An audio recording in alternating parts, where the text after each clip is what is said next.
Since 1887, the Stonington Free Library has been a center for knowledge, ideas, creativity, and entertainment.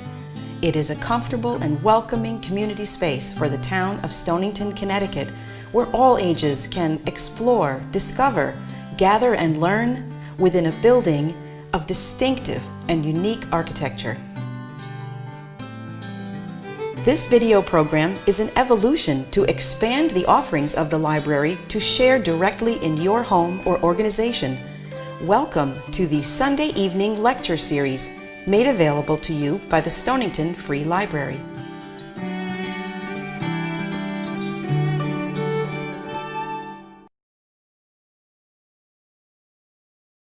So thank you everyone for coming. I'm Michaela Hall, Assistant Director of the Library. I want to thank all of those who put lots of hard work to make this program happen. Russell, Sue Tranner, and Susan Martin, Chair of the Library's Program Committee. This is our first large-scale Zoom program, so please be patient with us as this is new to us as well. Our Zoom account allows for 100 participants and we had over 100 register. I just want to ask again, as I've been saying, please all participants keep your video and your mics off unless asked by myself or Russell to turn them on. This will just help to ensure that there's no sound interference or lag during the presentation. And if you have questions throughout the meeting, please type them in the chat, which I will be monitoring, and Russell will answer them during the Q&A. I am recording the program. All personal information, such as names of participants, will be edited out. We plan to put it on our YouTube channel just so that those who couldn't attend can view it in the future. And thank you again for joining us, and I will turn it over to Susan Martin, Chair of the Program Committee. Welcome, everybody. This is terrific. 100 people and more on the waiting list. Anyway, we're so happy you could join us. We are especially lucky today to have Russell Jinishian with us giving a talk on, and in fact, it's our first Zoom library talk, and it's going to be on marine art of yesterday and today. One of the nation's leading experts on marine art, Russell is going to give us a fascinating description of many of the wonderful paintings that he has in his large gallery here on Water Street. So when I first asked him if he'd be willing to do a Zoom talk and be our guinea pig first Zoom talk speaker, he said, sure, no problem. I can speak to 2 people or 200. So there you are, Russell. Let's get on with it. All right. Well, thanks, Susan. Thanks, Michaela. Thank the library. And thank you all for coming in out of the sunshine on such a nice day to sit here. I hope I'll make it interesting enough for you. Fortunately, there's a lot to talk about here. And I'm going to try to move along here, technologically speaking, without seeing you all. So we're coming up to the best hour after we finish here, which is cocktail hour, of course. And I'll try to get you there right on time. But I just want to talk to all the Swamp Yankees out there because you all know what Swamp Yankee cocktail hour really was. You got your bluefish fillet, put it in tin foil with tomatoes, onions, little tarragon maybe, wrapped it up, put it in the dishwasher with the morning dishes, set the dishwasher going, sat down, poured a big stiff drink, no wine, that was for Europeans, right? And at the end of 45 minutes, you had a couple of drinks, your dishes were clean, and you pulled out the bluefish and it was perfectly poached. So if we do it right, we'll get you right on time to start that. I say when you look out over the field of marine art, you can easily feel totally overwhelmed, like this ship in this painting by John Chancellor, or hanging on for dear life awash in the sea, or hanging up in the rigging here, photographed by famous tall ship sailor Alan Villiers. But if it gets really bad, you can feel like walking the plank. So if I do my job for you tonight, I'll help you get your bearings and hopefully keep safely into port, in this case, our town of Stonington, Connecticut. The 25-cent history of marine art goes like this. The Dutch dominated the seas in the 17th century, and then the English dominated the seas in the 18th century, and then America dominated the seas as it built its navy. And the tradition of marine art began in 17th century Holland, moved to 18th century Britain, and then in the 19th century to the States. What we're going to do is see if we can cover 4 centuries in 45 minutes, show you some of the key figures throughout history. It's a quick overview, and then how we got to the present, and show you the diversity of what's happening today. It'd probably be hard to follow all the names, etc. But I would say perhaps one thing, and that is, if you just look at the water in every painting I show you, I think you'll come away enlightened in some way, that you realize that water, which is a very difficult subject to paint, can be painted in a myriad of different ways, but all of them convincing. It's really sort of a fascinating study. So here's a little painting of a guy checking out the water. So let's get going. 17th century Holland, really, marine art began as a form of documentation. You had the Protestant North fighting the Catholic South, which became Belgium and the Netherlands, and artists were documenting them. And lead among them, this is the granddaddy of them all, Hendrik Vroom. This is not a battle scene, of course, but it's significant because it shows the Elector of Holland, who married King James's daughter, arriving into port. And Vroom was the first guy to really get it right. In other words, the ships sat convincingly in the water, the flags and the waves and the wind were all blowing the right way. But what's significant about this painting is there was a lot of collaboration between the Dutch and the English. Even at this period, Vroom did a series of tapestries celebrating the 16th century defeat of the Spanish Armada, huge tapestries that hung in the Houses of Parliament until the Great Fire in London of 1834. So there was a lot of back and forth already. He had one pupil, Jan Porcellus, and what we see here is an element beginning to be added into marine art, and that is a ship in nature. And all these little subjects, from a ship arriving to port, battle scenes, to a ship in nature, the use of light and dark to create intensity, are things that you'll see thematically show up as we go through history. But the thing about Porcellus was, not only was he a pupil of Vroom's, but he also married Vroom's daughter. So to me, that said he got the client list, which pushed him ahead in the field. And in Holland, Simon de Vlieger was considered the epitome of the Dutch super realist style. In this case, a couple of Dutch warships off really the port of Amsterdam. But he's also significant because it's believed that he was taught by the next artist, Willem van de Velde the Elder, and was the teacher of Willem van de Velde the Younger. And these guys are particularly significant because as the Dutch and the English were fighting, and it was over trade routes. I mean, countries fought then for the same reason we do today, economics and religion. And they're not very much separated, it doesn't seem to me. But they'd fight for a few years, take a break, regroup, fight for a couple more years, take a break. And one of those breaks, 1672, King Charles II invited Dutch craftsmen and artists to move to England.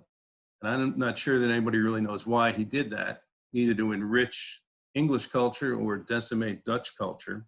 Who knows? But the Van de Veldes took a look around and they said, you know, if I have to paint one more tulip, I'm going to scream.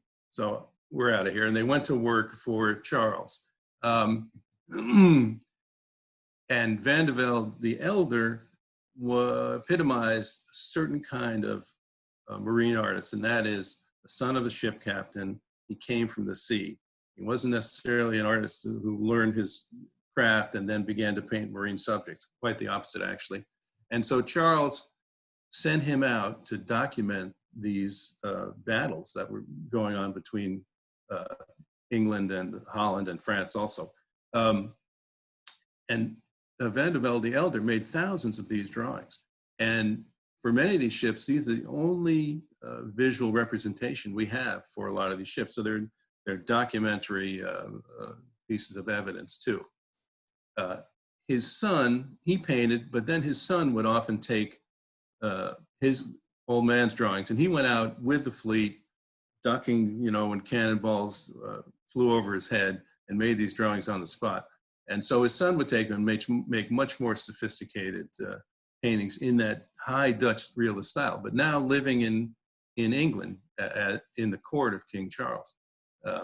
Real problem with the Van de Veldes, and here's another example. It looks a lot like that earlier Jan Porcellus, a ship in the big ocean, darks and lights, giving you a real feeling of the power of nature.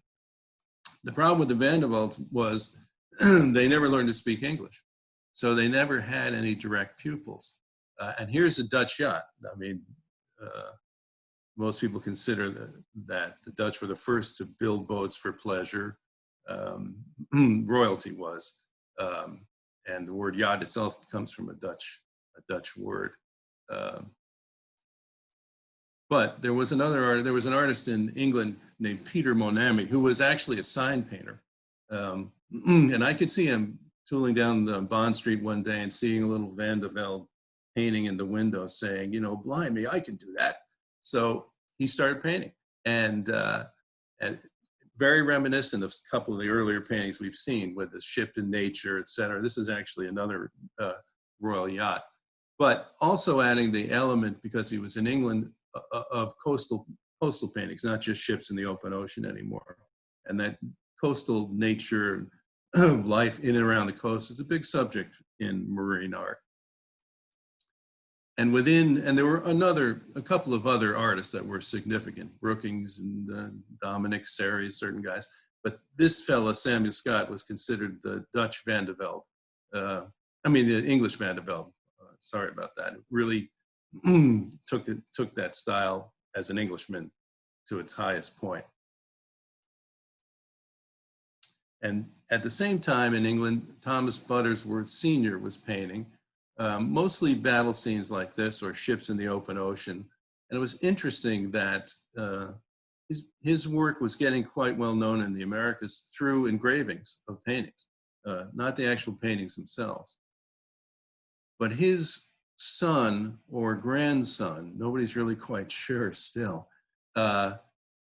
played a pivotal part, like the Van de Veldes moving the tradition from the Netherlands to Britain, in moving the tradition from England to the Americas. He moved to Hoboken, New Jersey in 1845 and began painting what he saw in New York Harbor. There was a lot of yacht racing, a lot of shipping, all sorts of boats, where bridges were built, etc. And this is, I want to show you this painting because it's a good yacht racing painting of his, but it's also the last painting he ever painted. It's just a significant little thing. But something else was happening in the world at that time, and that is after the defeat of the French at the Battle of Waterloo, 1815, the end of the East India trade monopoly, 1834, the world entered, the Western world, an era of peace that lasted virtually to World War I. And so instead of building ships full of guns, people were building ships to move cargo as quickly and efficiently as they could all around the world. Big clipper ships that have given us the image. When you say marine art to most people, it's a big clipper ship with all its sails set, pounding across the open ocean. And it's really this period of time. This wasn't lost on artists. So artists like Buttersworth, in addition to what he saw, yachting and shipping and stuff, began to paint clipper ship paintings like this. And Buttersworth is a tricky example, but people come to me sometimes after a talk like this and say, you know, that Buttersworth, I have that painting. And I know they don't, because I know where I took the picture, etc. But I also know what happened. And that is, in case of Buttersworth, there's some forgery issues, which one of the people who sent in questions, John Evans, asked about. And this has been a documented thing. But also what happens with an artist is he'll paint a painting, and somebody will come and say, gee, Jim, I really like that painting. You say, well, I'm sorry, it's already sold, but I can paint you another one like it. And so it's not surprising, and that happens. And you'll see as we go on, there are artists well known for that. Not surprising that sometimes there are more than one painting of it that are very similar. Also moving the tradition here a little bit earlier, but to the city of Boston, was Robert Salmon. He came to Boston in 1828 and began to paint theatrical sets, did lithography in the early days of lithography, and also painted scenes of England, which the Tories and things that were living in Boston found very appealing in their home country. So here we are in Scotland on the River Clyde, and another view of his off Liverpool. And he did something different. He brought us down as if we're standing on the dock, this low-level perspective looking out over the harbor. It was a different kind of a way and more intimate way of looking at presenting a marine scene. And here's the epitome of one of his paintings of that, as if you're really right on the dockside. And also this moment almost frozen in time, still. But from him and from Buttersworth, we got our first bona fide American marine artist, Fitz Henry Lane. You see the word "you" there. Until a few years ago, and all the books and all the literature, he was referred to as Fitzhugh Lane. Until the authority on this artist, who lived in Cape Ann, up the coast from Boston, was giving a talk at the Cape Ann Historical Society one day, and it resulted in some of the folks there doing research, because the paintings had always been signed Fitz H. Lane, and for some reason everybody assumed it was Hugh. They found a painting in New York that he'd signed with his full name, Fitz Henry Lane. So here we are, 150 years later, and all the research and all the stuff is turned upside down. But you can see the similarity between the Robert Salmon painting, down low as if you're right there on the water side, still moment, sort of a moment frozen in time. Looks like there's another one here. Yeah, here's a good example of up near Gloucester, same kind of a thing. The world has just stopped for a moment of stillness and beauty. And then here's Martin Johnson Heade, who was a well-known landscape painter, taking that moment in time to its ultimate thing, just the exact moment when the lightning bolt is striking. Let's see what's next. Frederick Church, who had the big house Olana up on the Hudson River, many people know for his landscapes, did a lot of marine paintings. Albert Bierstadt, well known for his work out in the West, did this painting and other marine paintings, but this is really emblematic of a lifestyle. In other words, these people were inveterate travelers, Victorian artists, and they always had their sketchbook. And so Bierstadt was riding on this side-wheeler, and it went aground. You know, so instead of powering up his iPhone to watch the day's sporting event, or you know, call his wife and say, honey, I'm going to be late, he got his sketchbook out, made a sketch, and made this painting from it. So it's another little piece of documenting a moment. And of course, arguably our most famous marine artist in America, Winslow Homer, who lived in Maine, and his favorite subject was the sea. I mean, he was an illustrator. He never had to work as a waiter like a lot of young actors, or say, would you like fries with that order, to pay the bills. He always had to work, working mostly for Harper's Weekly, doing lots of other things, but his love was the sea. And if you went to the exhibit at the Metropolitan Museum, that's probably 15 years ago now, went into the last room of his work, and everything in that room were the works he worked on for the last 20 years of his life, and they were all paintings of the sea. He lived in Prout's Neck. In fact, you can go visit his studio there through the Portland Museum of Art. And they spent $1.5 million restoring his studio recently, which I'm sure would have galled old Winslow Homer. But now here's another fella, ship portraiture, which is really the emphasis on the lines of the ship, the details of the ship, not where she was or et cetera, is something peculiar to marine art. And this fellow, Antonio Jacobson, who was a Danish immigrant, and you can read that painted between 5,000 and 6,000 paintings, often painting the same ship more than once for, if there were 4 or 5 owners, they'd commission him to paint. There could be 4 or 5 captains in the course of the ship. But before telephone books, before the internet, this is how he signed his paintings, with his address, so you could find him. Pretty commercially oriented guy. And you could actually track his work through his address. He lived early on in Park Avenue, then he moved to Hoboken. Let's see what's next here. Yeah, there's the completed painting. That's a typical Jacobsen ship portrait. In fact, he did so many paintings. There's a book, it's as thick as a telephone book, called The Checklist, in which it's just a listing of the paintings he did by ship's names. It's hard to read, isn't it? New Jersey, etc. And as soon as this fella, his name was Sniffen, who worked for the Mariners Museum in Newport News, announced he was publishing this book, people started coming forward and saying, well, my painting's not in it. So he had to publish one addendum and then another addendum. That's how many paintings Jacobsen produced. And then after 1900, there's a value issue here that's kind of interesting, and that is, before 1900, he worked on his own, worked by himself. He might have had somebody helping him in a sort of menial way, but he got so busy, he had his kids help him after 1900.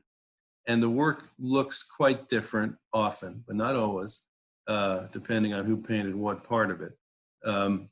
And in the marketplace, that is reflected. But this is not that different than Raphael painting a great masterpiece in Renaissance Italy and having his apprentices paint everything until he just comes in and paints the eyeball and he says, now, Giovanni, go get the check. So it's something that goes on in the art field. All right, let's keep going here. Then we had James and John Bard, twin brothers, who painted paintings like this, so accurate that apparently you could take the lines off this painting and build the ship. This particular painting, or one of their paintings, was in the book of the Smithsonian's greatest 100 works of American art. It was a marine ship portrait. Quite interesting. And then if you sailed the world, which many people from our part of the country did as a merchant, you ran into the Roux family in Marseille, France. There were 5 generations, some gals among them, who were ship portrait painters. And you had your ship painted invariably by a member of the Roux family. The largest collection of paintings by the Roux family is actually in the Peabody Essex Museum in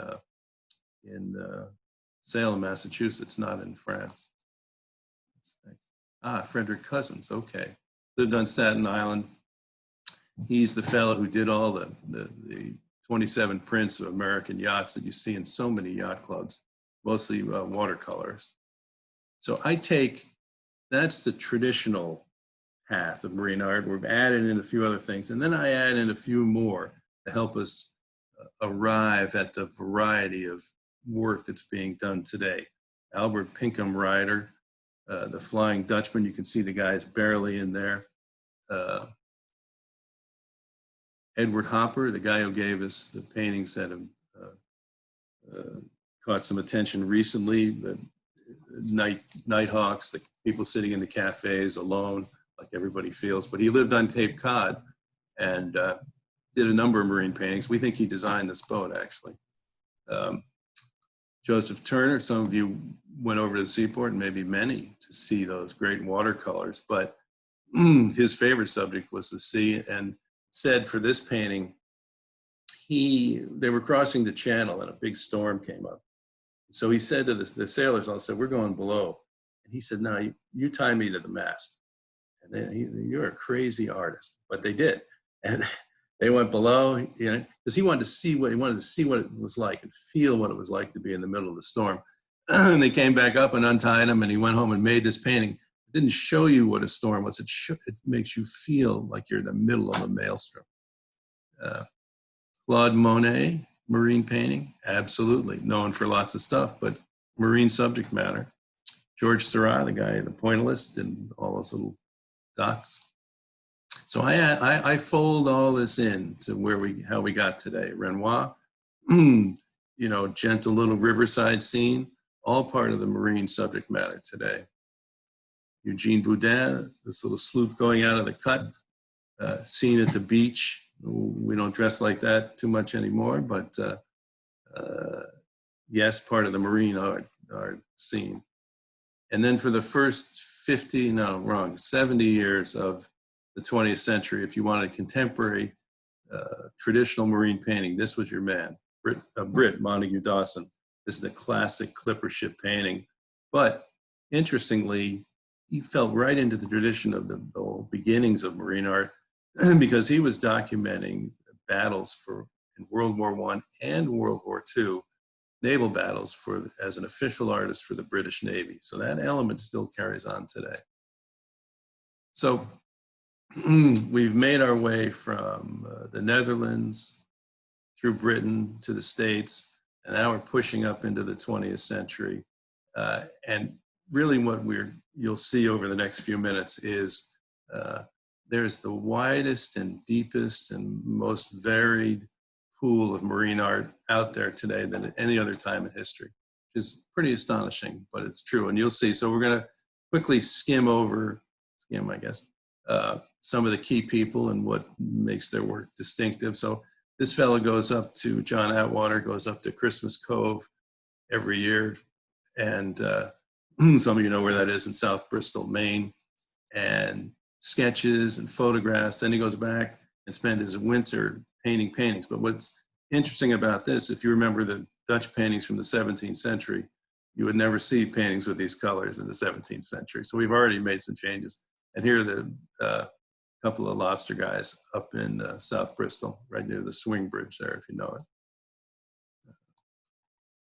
And if you want to know what it's like to drop the spinnaker, you're not looking for Willard Bond. You want to know what it feels like to have a spinnaker drop over the side, soaking wet. You're going to drag it in. This is your man, just like Turner today. Down in the Chesapeake, some of you are familiar with these traditional Chesapeake Bay log canoes. They're still sailing today. There's a small fleet. And this artist, Mark Caselli, goes out with them on the weekends and sails. But look at those hiking boards. Really pretty neat stuff. So he's documenting that fleet for us. And here, of course, you know, at the seaport, there's the sandbagger Annie. And the reason these were called sandbaggers is you can see the sandbags here closest to us. And they carried such a disproportionate amount of sail to their draft, et cetera, that every time they tacked, they had to lug those sandbags to the windward side so they wouldn't go over. And we're all familiar with these catboats, but the beautiful luminescent way to paint them. As I said, check the water in all these paintings. It's kind of interesting. And then here at the seaport, of course, is a schooner yacht Brilliant, which was given by whatever his name is, the race car guy. God, I can't remember his name. In the 50s to the seaport, but in the Briggs Cunningham. Thank you. Was that David? Yeah, you would know. In 1992, we're going to celebrate the 60th anniversary of Brilliant's launching. So the Seaport commissioned John McCrae to make a painting. So at the helm here, you have Walter Barnum, who had Brilliant built, and in the companionway, Olin and Rod Stevens. And this is the Shakedown Cruise. And they were still alive in 1992 when this painting was painted. And we're looking over John's shoulder. And the only criticism they made, if you see those two vents in the middle, some of you will understand this, which are facing forward. And you say, well, how can that be? Because water will get in there and get down below. And John actually had them facing the other way. And it was either Olin or Rod leaned over to him. And I was there and said, John, that's not correct. Those are dorade vents. They're vents that these guys designed for the yacht dorade, so water could go in and flush out and be facing forward. So artists don't always get it right the first time out. Let's see what's next. And John is also emblematic. He died now 2 years ago. And of course, his greatest champions were here in Stonington, Art and Marguerite Reardon, for years on Pearl Street. And that's where the world really first saw John's marine paintings over a series of shows, over a series of years. But he was more than just a painter. He was interested and passionately devoted to promoting classic yachting and interest in it. So he helped start the Museum of Yachting in Newport with Elizabeth Meyer, and also with Elizabeth started the International Yacht Restoration School, really specifically to help restore the country's oldest yacht, Coronet, which is up in Newport today. Now the school has grown to a place that, and many of you will be familiar with it, they're really training a whole generation of wooden boat builders. The Coronet project's been taken over by a West Coast boat builder, but you can go up there and see the ship being worked on and other wooden ships being built. But it was an artist behind a lot of this. Next. Whoops. There we go. Some artists, well, let's just put it this way. The advent of paint in a tube is a 20th century invention.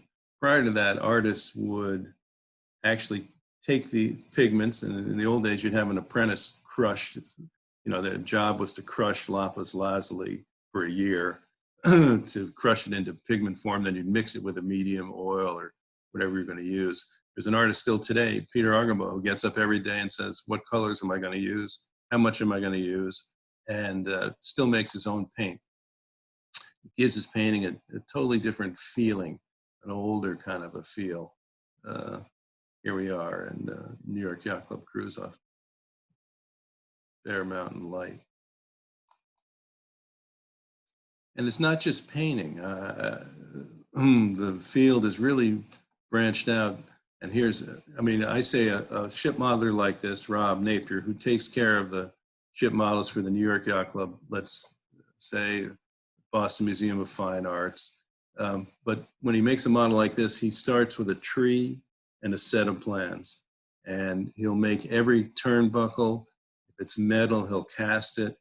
If it's wood, he'll carve it.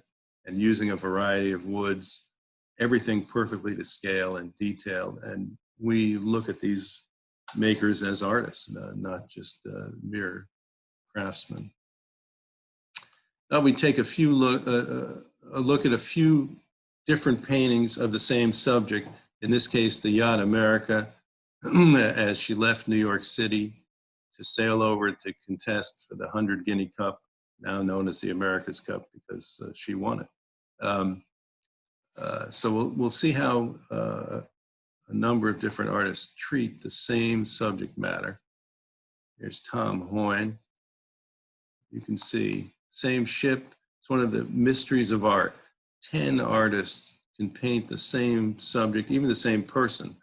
And even though their work is totally different, you'll recognize the person, or in this case, the same vessel. It's something that, I don't know, it's a characteristic of the field. Here's a British artist, Tim Thompson, who uses layers and layers of very thin glazing to get this luminous feel. And right here in town, Russ Kramer, who's got a studio in Mystic. Here are the guys having won the race, passing the Royal Yacht, Victoria and Albert. Queen Elizabeth is sitting there. I don't know how large you can have it on your thing, but she's actually there. And the crew is saluting her. And the famous line as she turned to one of her guys and said, well, who came in second? And the fella said, Your Majesty, there is no second. So setting the tone for a couple of centuries of racing here. But the other thing that's interesting is this is pre-L.L. Bean or Ellie Hansen, etc. So what did you wear when you went yachting? You wore your suit. Because if you wore your blue jeans, you were a workman. You know? And here's the leading marine artist in New Zealand, Tony Blake, who captured the America sailing up in, which went up to Newport and then went up, actually fell in Marblehead, bought her after the race, but his brother was Sir Peter Blake. And among sailing people, that's like saying Michael Jordan to basketball players. But Tony has a big 60-foot schooner, and he's the head of the Wooden Boat Association in Auckland, New Zealand. Anyway, he's got his own take on. He shows you the round cockpit that's distinctive of America. Also, the subject of yachting is still a popular subject. Even this artist, who's a 65-year-old artist living in England, recreating the great J-boat race of 1937. And to do something like this, in this case, there'd be some photographs, or he'd get the lines of the boats, old engravings, read whatever accounts he could read of a particular race in order to understand all the technical elements, and then he had to add his artistry to that. Here we are, just a big blowdown off Bermuda. Excitement of yacht racing. And it's not just full models, it's half hull models. Here's Shamrock 5, big J-boat. Many of you know was up in Newport for years. And these models, as boat builders know, were built to help design and build boats, but now they're being built really as decorative objects.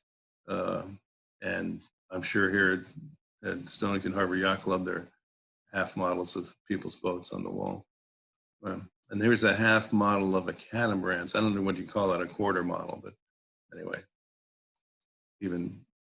And here's a really detailed model of a Grand Banks that we did for a guy years ago, right down to, so detailed, right down to his favorite can of beer, which was about a 16-inch high in the holder next to the helm.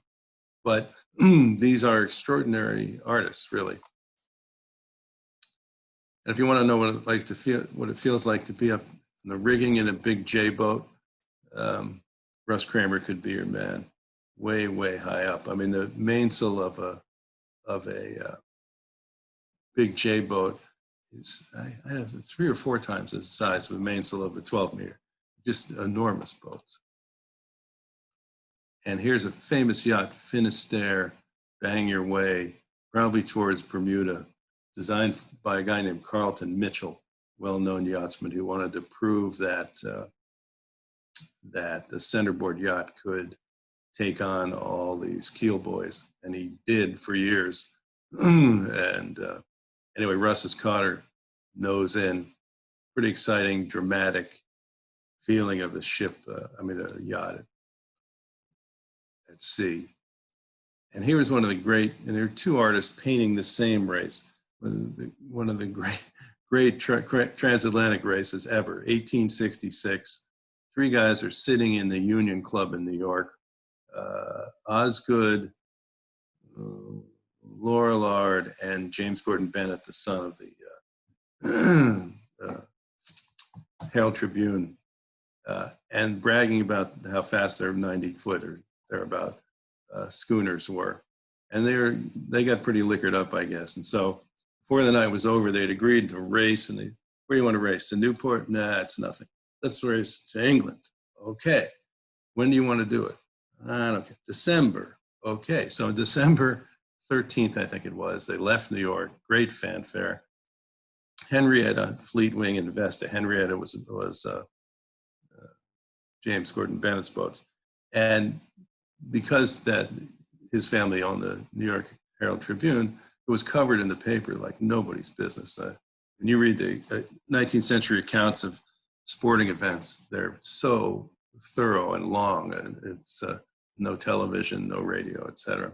So as they started, this is by New Zealand artist Tony Blake, they all started together, and at the end of day 1, they were still in sight of each other. And they were driven hard. In matter of fact, James Gordon Bennett hired a professional captain, Samuel Bully Samuels, to drive his boat. They got in some heavy weather halfway across. 6 guys went over the side, and 5 or 6 guys, a Fleetwing, and they were gone. That was it. I mean, these guys were racing for real, and they'd put up $50,000, the winner take all kind of a thing. So this was serious business. They arrived in England within hours of each other. Vesta actually took on an English pilot. They might have won, but the English pilot took them the wrong way. Henrietta finally won.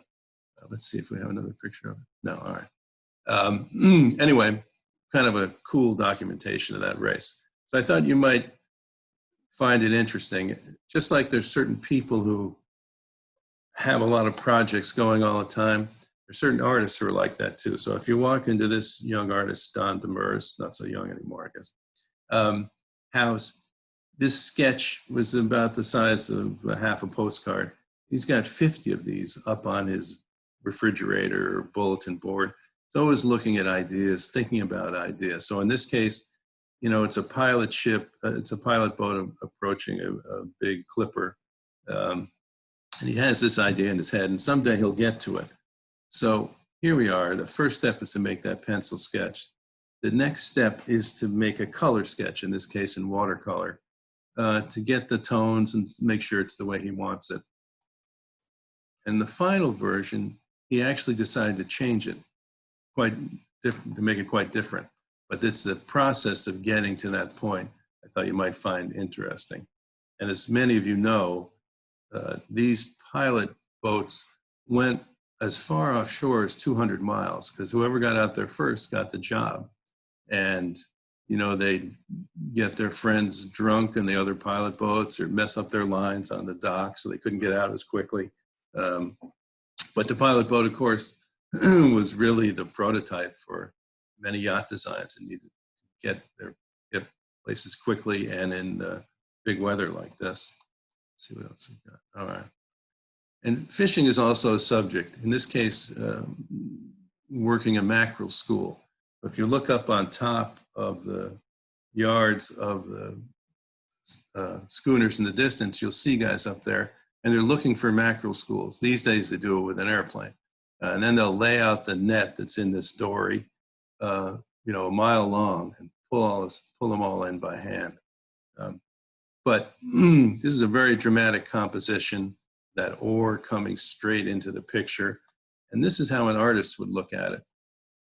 And the artists among you will know that. You know, you take a painting and turn it over. So you get a little disoriented to the subject matter, but what you're focusing on is the abstract elements of the painting to show you whether things are in balance, or in this case, he uses that oar as a way to shove your eye right into the middle of the picture. And fishing is a subject, as I said, this artist, Tom Hoyne, devoted the last 10 years of his life to documenting the Gloucester fishing fleet. And I said, you know, if he were a filmmaker, he would have made a film. If he was an author, he would have written a book. But he was a painter. So what he did was he commissioned ship models to be made. He made friends with the last of the old timers who had fished out in this way. And what was the way? He'd go out from Gloucester 150 miles or so out to George's Bank or the Flemish Cap, bait 200, a line with 200 hooks on it by hand, get in your dory with a dory mate and lower them over the side, wait for some bites and start pulling them in. Real tough guy's work. And the most famous, so Tom, he spent, as I said, the last 10 years of his life wanted to show us every aspect of this enterprise. I'll tell you a quick story. There's a guy in Gloucester named Howard Blackburn who achieved fame for a variety of things, but this is what the life was like. So they were out fishing. A big storm came up. They couldn't find the schooner. And so, you know, in those days, you don't call OnStar, you know, you don't have GPS, et cetera, et cetera. I said, what are we going to do now? He said, well, we're rowing to shore. So in the middle of winter, in the middle of the storm, they start to row. His dory mate died 2 days in. Blackburn realized that his hands were so frozen, they wouldn't be able to hold the oars. So he dipped them in the water and put them over the oars and just froze his hands to the oars. So 5 days later, he arrived in Newfoundland. And they, and some people took him in. They had to amputate all of his digits on his hands and a great number of his toes. So I said, oh, hell. So he went back down to Gloucester. He opened a bar. He was quite a guy, apparently. It was pretty popular. And then he got bored. So he said, I think I'm going to go out west to the gold rush. So we got some guys. They fitted out a boat, sailed it around Cape Horn. He got to San Francisco. He had a falling out with the guys, came back to Gloucester, and he got bored again. So he built a schooner and sailed it to England by himself with no digits. And then he came back and he got bored and he sailed another one to Portugal. Anyway, these were really a different kind of people. You know, they're not sitting in their car saying, I got to turn the heat up on my side, honey. So, and he's showing us here this aspect. Whoever got their load of fish first, they called it a trip, and then got into the dock first, got the best price. So he called this painting the Widowmaker, because the boat is full of fish, now driving into port. Guys up on the bowsprit furling in the sail. Boat noses into a wave. 5 guys go down, 4 guys come up. That was it. They just kept on going. I have to speed up for you now. Here's the last grain ship, but this artist shows you what it's like to be on the big rolling Southern Ocean. Chris Blossom. He did a commission for somebody who came to us with a ship's log of the brig Betsy off California. What's happening here is where the light is, and you can see on one side of the ship, this is a true story, the customs guys are coming aboard there. And on the other side of the ship, those guys are rowing and smuggling stuff in while the other guys are keeping the customs guys busy. I asked Chris to come paint in the gallery one day so people could see a painting from blank canvas to finished painting. Here is the finished painting of Gloucester. But to do a painting like this, he would get the plans of the town, what the buildings were made of, and occasionally he'd disappear for a couple of days. And I'd say, Chris, where did you go? He said, I just want to see the light and what it was like. And if you're in Jonesport, Maine, or even out here, you know what it's like to be in a lobster boat in the heavy seas. We're going to speed it up now.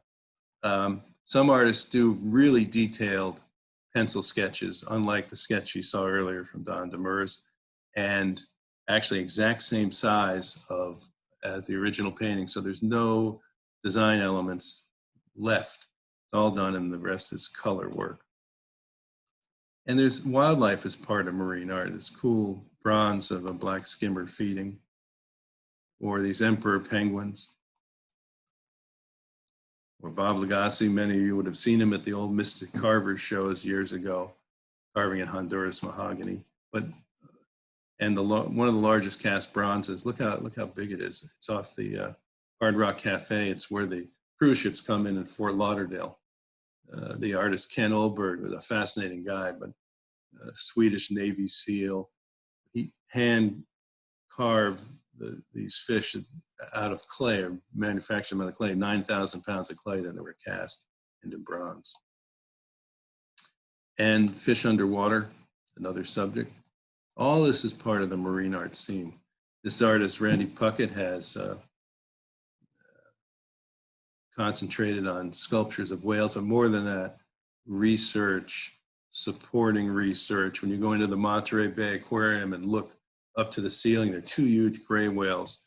He made those. If you see the Pacific Life commercials during the Pacific Life tennis tournament, he made a life-size humpback whale out of bronze, which is breaching up in front of Pacific Life headquarters, California. Or even a half model of a whale. I don't know what you call that. I want to show you a little bit of scrimshaw, because it's truly a sailor's art.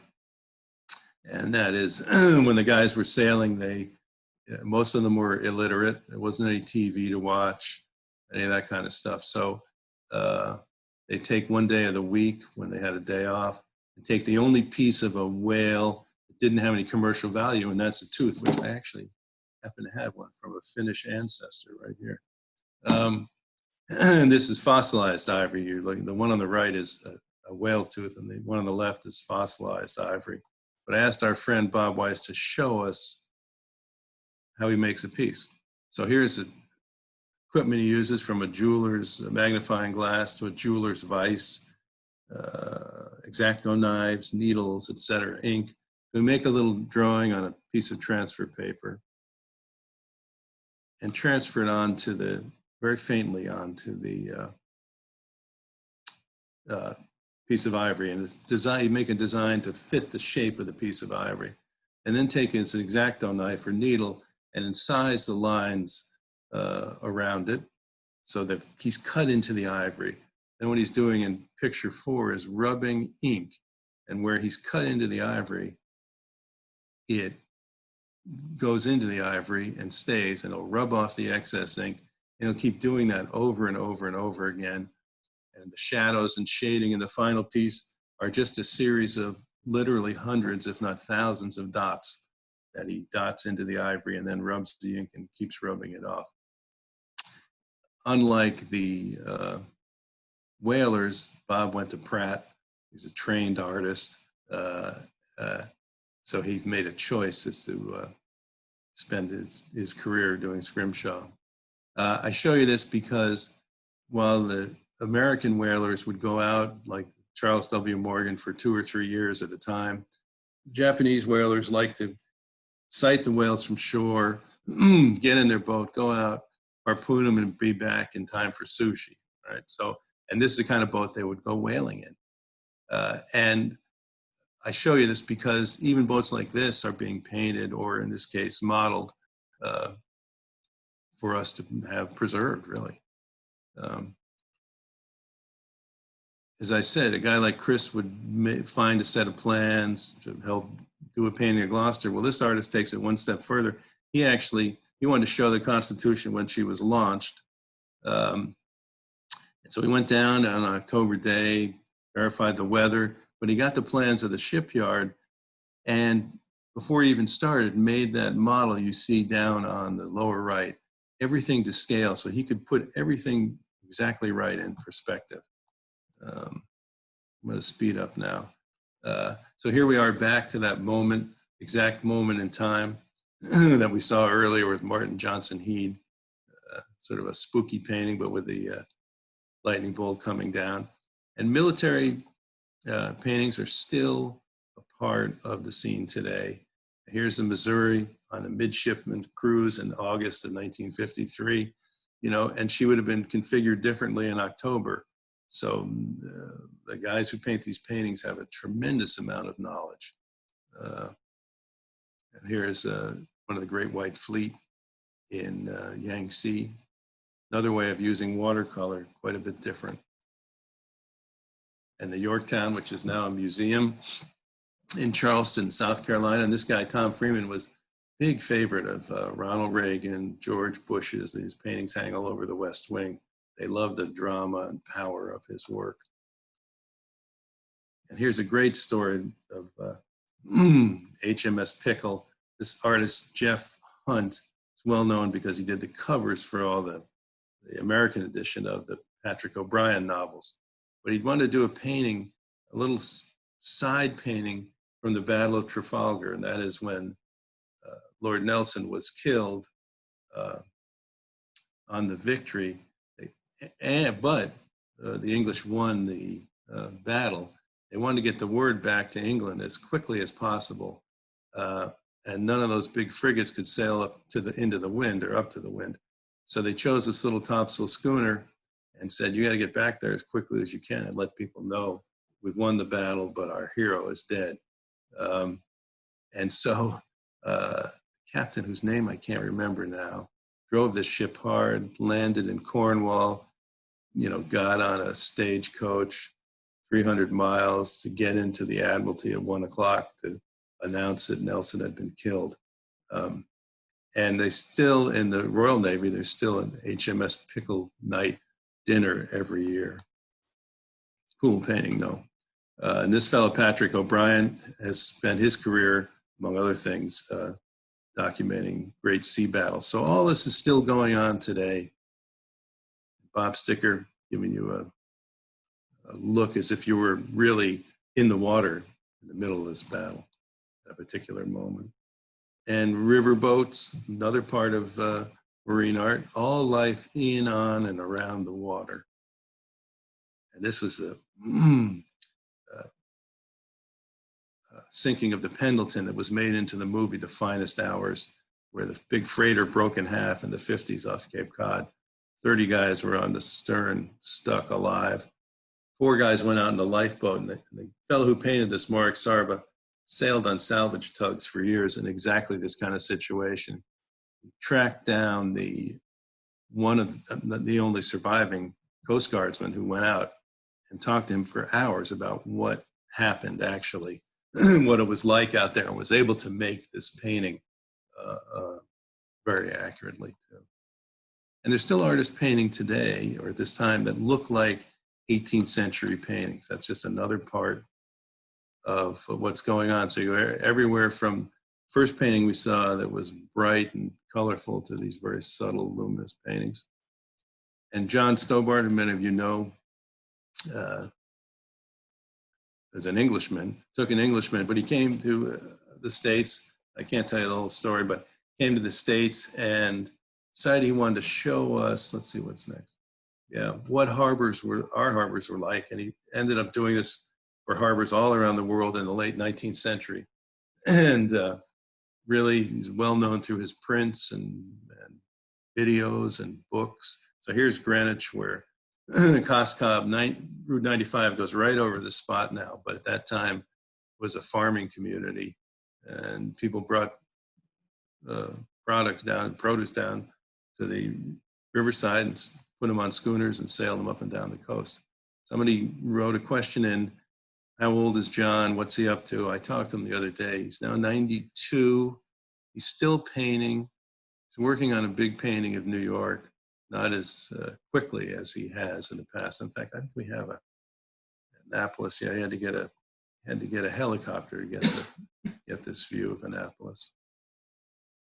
And some of you may have seen some of the things. He's done a lot of paintings of Lower Manhattan. We did some special prints with the New York Times, but showing us what it was like there.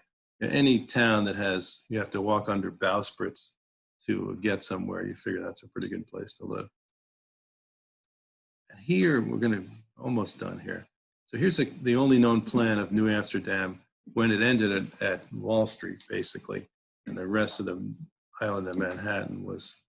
And this artist has taken that plan the same way that the other artist, Paul Garnett, did, but he put it into a movie program. So he can literally, every building, every street, he can literally walk down any street through this computer program, make it snow, make it rain. It's made a series of paintings of Lower Manhattan in the 17th century, and he took them over to Holland. He's like a god in Holland. But they're so detailed. I mean, here's Peter Stuyvesant's house. Here's the Dutch church. Really fascinating stuff and links to which an artist will go to make sure that they're accurate. Another view up the Hudson, or in California, that distinctive California light. This artist spent his career documenting California maritime history. Oops. I don't know what happened there, but maybe we timed out. Michaela. So Russell, is that the end of your slideshow, or do you have some more? No, but that's fine. I have one. Anyway, that's fine. I think the share screen stopped, but I can, if Sue's there, she could pull it back up for you. Somehow the share screen stopped. I thought some savvy listener was just saying that's enough. No. It's your share screen. I see it's 5 o'clock, so my promise to get you. Is this where you were? To cocktail hour, that's fine, yeah. Well, I lied, I guess. But we'll keep going. Queen of Bermuda. So I don't see your screen yet. Oh, okay. All right. I'm really almost done, so. Walk away for 5 minutes.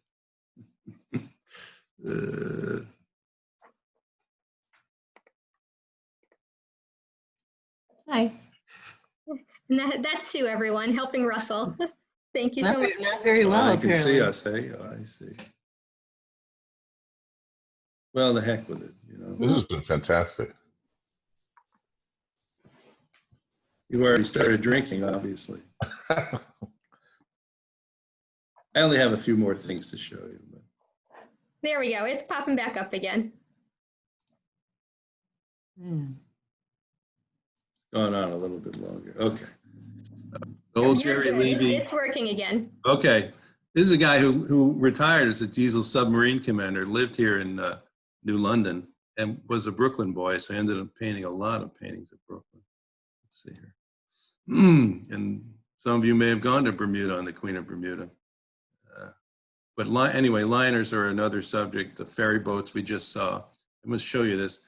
A lot of artists these days, as many of you know, are painting outdoors, and Monhegan is a place that many artists have painted, but I just want to show you. Here's our guy, Neil Hughes, and here's the painting that resulted from his trip. And we were hoping to have two very well-known artists to come this summer here to Stonington and paint the town so you could, for a week, so you can meet them and watch them. It's not going to happen, obviously. Maybe we'll do that next and have a little exhibit afterwards. It'd be kind of fun, but really top people. So, and just the coastal land, the beauty of the coastal landscape, still, whether it's in Europe or it's here, or here's an artist, a friend of this artist's window, you know, all this stuff. Oh yeah, and this fanciful take on the first boat show, which is just clever as hell, right? All this falls under the aegis of marine art, where this is still beautiful day in Maine. Okay, I just want to close with probably the most extraordinary artist we have here. I mean, that ship you're looking at was 3.5 inches long. That's a picture. It was in the New York Times Magazine about 10 or 15 years ago of Lloyd working on this vessel that was built. This is the Prince. Peg for peg, plank for plank, like the original vessel. Let's see what's next. Yeah, there you go. When I saw him one time, and he was going to England to measure a royal barge he was building for 3 months. And I said, Lloyd, are you going to take any work while you're there? He pulled out a matchbox. And that was 3 months worth of work, because if the wheel on this ship was made of 5 pieces, he made it of 5 pieces. He extrudes wire to make his own rigging so it'll never disintegrate. Extraordinary stuff. So all the pieces are not glued together, they're pegged together so they'll never fall apart. He's had to invent a lot of his own tools to do his work. And how do you peg a ship that's 3.5 inches long? That's how you do it. So when the first restoration of the Morgan was taking place, late 80s, I'd say, he moved to town so that he could go down below when the guys were working and get firsthand information. And just like the other artist, Tom Hoyne, who I said if he was a movie guy, would have made a movie or written a book. So Lloyd's model of the Charles W. Morgan, and look at all those intricate, tiny pieces, contains accurate information about the way she was built that guys were discovering the shipwrights as they were working on her. And there's the final. This is a ship modeler's convention. You leave one side open, so you know it's not just a solid piece of wood, but also so you can see what it looked like down below. I mean, when I show this on a slide screen, it's 6 feet long. Now here on everybody's screen, it's probably pretty much close to its actual size. Oh, yeah, here's another one of his models. It looks like it's sailing. I mean, let's face it. The sails are made of paper that he's painted just so. The sea is carved of wood and painted. All right, so we're almost done. So here we are. Here's our gallery. I'm happy to be back in town. Many of you know I ran the gallery at the Mystic Seaport in the 80s and 90s, and then moved down to Fairfield, Connecticut. And some of you knew my wife, Patricia Warfield, who had a workshop here and taught art to adults and children. So I'm back in town. I invite you to come visit us. These days it's going to be by appointment. Let's see what's next. But we have about 800 works of art, carvings, all sorts of stuff here. What else we got? Oh yeah. So by now, if we start at 5 o'clock, your Swamp Yankee Bluefish dinner would be ready. So it's time to start that. But I say as we sail off into the sunset, thank you very much for taking the time to join me here on this little journey and heed the advice of these great Americans and buy American.